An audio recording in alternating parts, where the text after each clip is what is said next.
All right, new sounds. Here's the sound descriptor. Let's delete the old stuff, put in the new stuff. This is a open sound descriptor. Drag in these, 1, 2, 3, 4. They're playing. Let's have them loud for now. The output model is too quiet. You know what? I'm going to explain this as if you are interested in getting into audio implementation for Skywind. And if you're not interested, just pretend that you are while I talk. Okay, so a sound descriptor is how you hook up a audio file from the build to some kind of event in game. Sound descriptors have a name. They have an area where you can drag in multiple files, and the game will, when you trigger this sound descriptor, it will play one of these at random. When it plays them at random, it isn't smart about like not picking the one that was just played. Like some tools will do a almost like a deck of cards. Like they'll go through everything before replaying a sound that's already been used. But Skyrim doesn't do that as far as I know. So here I've just changed it out for these 3 debug sounds that are Alpha, Bravo, Charlie. And that way we can like really easily hear how the randomness manifests. Bravo, Alpha, Bravo, Charlie, Alpha, Bravo, Alpha, Bravo, Charlie, Alpha, Bravo, Alpha, Bravo, Charlie, Alpha, Charlie, Alpha, Charlie, Alpha. There you go. So, you know, it works. It picks these at random. So I'm going to put another debug kind of sound in there. Let's see. Because the next thing I want to talk about is the pitch shifting. Let's do the release sound. This is the release sound. All right. So here's just a little sine wave. Sound descriptors is where you define if it should vary in pitch as well. That's what these 2 numbers down here are: frequency shift percentage and frequency variance percentage. Frequency shift percentage, this first one, is just if you want a sound to always be higher or lower pitch. So right now, here's what it sounds like. And it's like, I actually need a really low beep. I'll do like -50. Boom.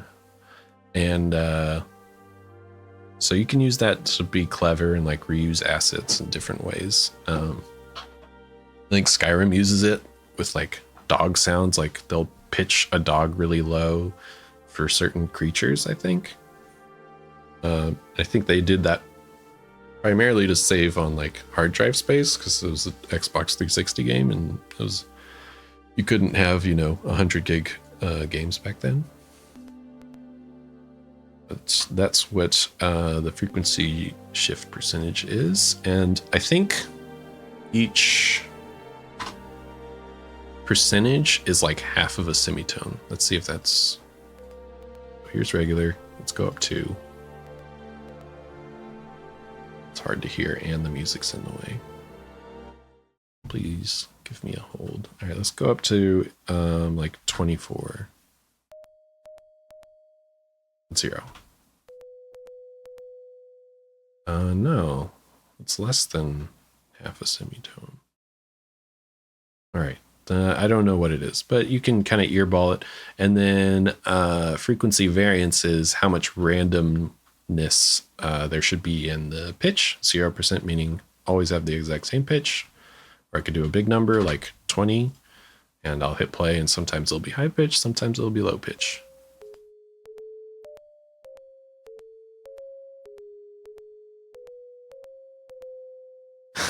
Yeah, earball it, just earball it. What else do we got? We have the output model. The sound output model defines like how the sound interacts with the space in the game. the spatialization. On Skywind, we have our stuff named very descriptively. So I'll take this as an example. SFX, sound effects, SOM, that's sound output model. Now ignore all that. Mono, it could be mono or stereo, and then a number. This one's 1,000. The number represents how far the sound travels in game units. Game units are, I think they're just a weird Skyrim thing. I don't think they're like meters or centimeters, or I think they're just their own thing. But you'll get a vibe for how big 1,000 meters is with time. And then this says extra verb, so that means reverb. There are different amounts of reverb that you can choose for a certain sound. Pop over here to show what that looks like. Here's a sound output model. So here's the SFX SOM mono 1,000 regular verb reverb. And so you can see, the max distance is 1,000 units. That correlates to that part of the name. The reverb send is 50%, which is like our default. That's what we consider a regular amount of reverb. And some other sound output models will have a higher reverb send or a lower reverb send or no reverb send. So you can use that to, if you have a certain sound that maybe shouldn't take place in the space, maybe it's like telepathic thing that probably shouldn't have the spatial reverb, it should have its own baked in reverb, something like that.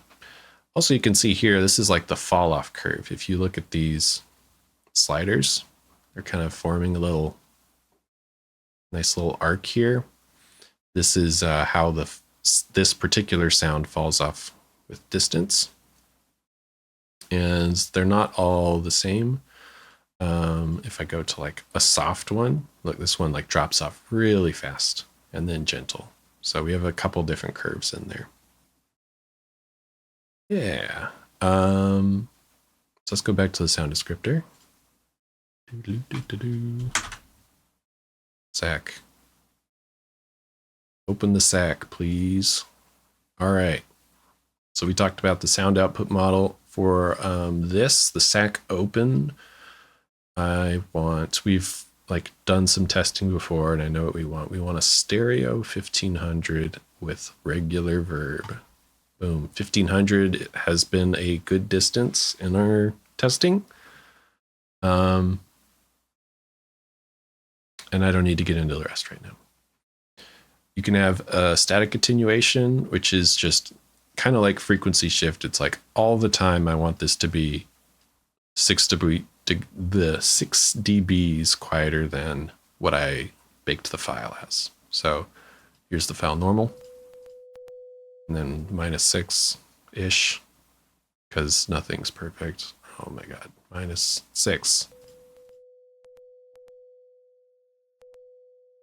Thank you, Hecky. Also, thank you, Soft Hams.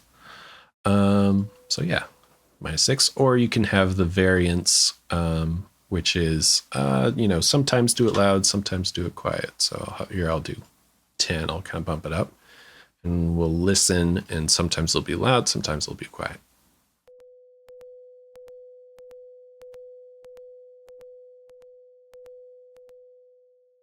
You can kind of hear it. I can make it more extreme to make it easier.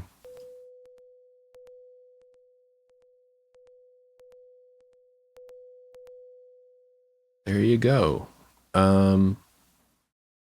What else is in here? Priority. So I was talking earlier about how sounds should typically have like a short tail so that they aren't occupying space in the game's memory. It's like, it's technically a sound playing even though it's silent. So, the game's always playing tons and tons of sounds at once. Your footsteps, the music, the ambience, your magic spells and creatures and all that.